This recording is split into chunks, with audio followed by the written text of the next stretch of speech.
Quick story for you. So 2013, I got banned from Instagram. Honestly, at the time, it was devastating. I just started to build up numbers. It was before videos, but I was doing crazy pictures, and I got banned. And I thought it was the end because all my photos was on Instagram. I didn't save nothing, and I was just starting to get a bit of local notoriety, right? So then I got banned and I was upset. A girl called Morgan, a friend of mine, said, "You know what, there's a new app called Snapchat. You should try that. Like, I think you'd be good at that. It's videos, 10-second videos, you send them to your mates, blah, blah, blah." So I downloaded the app, not knowing it was a sexting app. It was an app that people send pictures to the opposite sex and it gets wiped in 10 seconds, so it keeps it discreet, right? So I downloaded it, and I added the 40 people. You know, you can go into your phone book and just send an invite to them. So I sent an invite to the people on my phone book and 40 people added me, and that was it. I was doing these little videos and sending them to the 40 people that followed me and that I followed back. Remember, it was a sexting app, so when I'm doing my comedy on there or doing the wild shit, it's not normal. It's out of the ordinary, you know what I mean? So it started to get a following quite quick at the time. And it was all my local friends and family sharing it, so big up to them. And it just grew and grew and grew, right? Until the stage where a lot of the American Viners that followed me and a lot of the UK Viners followed me, they started using it too. But because I was the original and used it probably the most, they called me the king of Snapchat at the time, right? It wasn't self-entitled because I was working in my van, broke as hell, didn't feel like a king, but whatever. Man was a pioneer for the app and people noticed it. So I stuck at it, even though people used to try and cuss me and say, I only do Snapchat because I can't Vine, or I only do Snapchat because I can't YouTube. And the truth was, I done Snapchat because it was easy for me. It was easy for me to come up with content every single day. And you know me, if you watch from the start, I used to do like 40-minute videos on here, you know what I mean? Like funny from start to the end, I think. I might be wrong.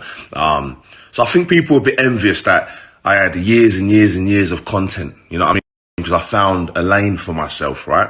So I think people started getting a bit envious of that, but whatever, man carried on, and that's when I created my Spartans, because I felt alone. I felt no one in the industry supported me at all. Only when I went super viral, then they'd pop up in the comments, you know how it goes, right? But it was me and my Spartans, and that's where it all started. So to cut the long story short, because it's a very long story, to be honest with you, there was ups and there was downs, but I continued. Even when Rihanna left the app or Kylie Jenner done something to the app and the numbers dropped, I continued because I had a mission, and the mission was to prove to people that what I was doing on Snap could be transformed into a show of some sort. So a few years passes and I'm still banging out the Snapchats, even though it's like, mate, I don't think this show's coming, you know, mate. Like, just go and do other stuff now, bro. Like, you're focusing everything on this Snap and you don't get paid for it. Just leave it. That's what people were saying, and that's what I was starting to think. But then I remembered, mate, this was a sexting app. Like, so I was saying to myself, like, bro, you're one of the pioneers of this app. Like, you have to show what can be done, man. If you stop, then it's just dead. It ends up just being that app. YouTube, people have got shows from. Instagram, people have got shows from. Like, show them what can be done. So I stuck at it, and we get a call. It's Dice Productions. They're the people that shoot the award-winning Big Nasty show. So they holler and they say, look, man, like, we want to make your Snap into a show. Let us do that. And I'm like, fucking hell, finally. Someone sees what I see. So we shoot a little trailer pilot to ship off to channels, and then BBC Studios picks it up and say, look, we want to shoot a pilot. Rah. So we shoot this pilot. They offered me a six episode deal. Then Corona hits, and it's like, oh, mate, whatever. Like, But we shoot the pilot still, and that's still there. It's a long process, right? So that's still there. But in the meantime, I feel still like, what the hell, man? What's going on with Snapchat? Like, where's Snapchat? Like, come on, man. Holler me. So we end up getting a little side deal, and it's not with Snapchat per se, but it goes on their platform. So big up Object Films. They produced the Stevo The Madman, right? So it's all going according to plan. The plans that I put in 8 years ago, when it was just a sexting app, has all come to fruition. We've got the BBC studios there who shoot The Office and won numerous awards. We've got them there that are liking stuff. We've got Object Films that have seen something and they're putting it on the Snapchat platform, but I've still never ever spoke to Snapchat at this point. Imagine, I've been to Facebook Office, Instagram, even Google have invited me down, all of this, right? And still no Snapchat, and it's a little bit burning me. A little bit burning me because it's like, yo, like, I know you know when no one was fucking with your app, I was there, man. You get me? When Vine was at its heights, I left Vine and come and built this app up in the UK, right? So I'm a bit like, come on, man, like, Snapchat, come on, right? Well, 9 years, 2013 to now, 8 years. 8 years later, I'm finally going down to the Snapchat HQ. And the moral of this story is, when it's your time, because now I'm going down to the Snapchat HQ with a banging Snapchat show to show to them. You know what I mean? 300,000 subscribers in a year. Episodes averaging from 500,000 views to just under 1 million per ep. So I'm going down there with numbers. My Snapchat's nearly at 1 million.